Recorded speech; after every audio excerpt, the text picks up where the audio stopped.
Pralaimėjom tikrai pradžioje, gal mano sprendimai buvo, kad Cisko dengtų su Andorsiu ir paleidom per daug gal, bet aišku, didžiausias tas toks, kad fiziškumas mes gavom tą fiziškumą, tokį jau atkritamųjų lygio fiziškumą ir truputį sustojom.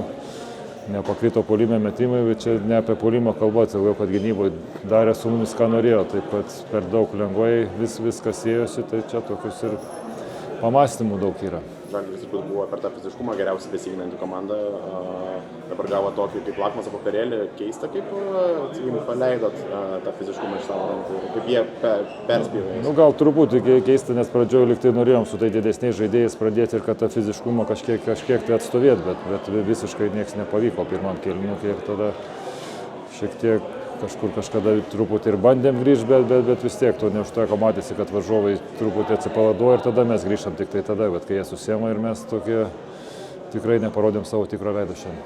Kaip projektavo Tubelį gynybą prieš Milutinovą ir kaip nepavyko, kas buvo? Aš nežinau, gal daugiau prieš Dorsį nepavyko pradžioje gynybo, prieš Milutinovą pradžioje gal visai ir gerai norėjosi, kad Tubelį Ąžuolas kažkiek tai ir gal išplėstų ir duoti tą tritaškį jam prieš Milutinovą mesti, kad ištrauktų iš po krepšio.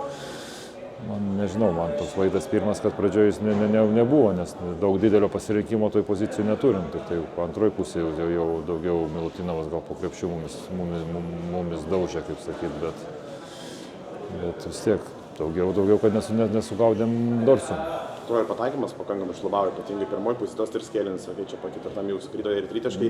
Kaip galima paaiškinti, ar čia ta bloga nuotaika, bloga emocija persidavė nuo gynybos į puolimą?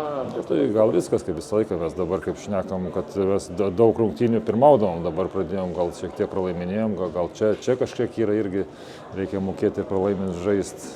Aišku, negali sakyti, kad kovėmės, nes tų kamuolių puolime labai daug atsikovojom, taip kad metimai nepakrito, bet negalim ant to nurašyti, kad jeigu neįmetame, mes nustojam žaisti. Vis tiek mes pirmoji pusė 50 taškų praleidom, tai čia didžiausia bėda yra, tai čia reikia kažką galvoti. Ir daug labai tų situacijų buvo tokių vaikiškų, man tai tikrai nustebino, nes atrodo, kad truputį pirmą kartą tokioje atmosferoje ir su tokia komanda žaidžiam.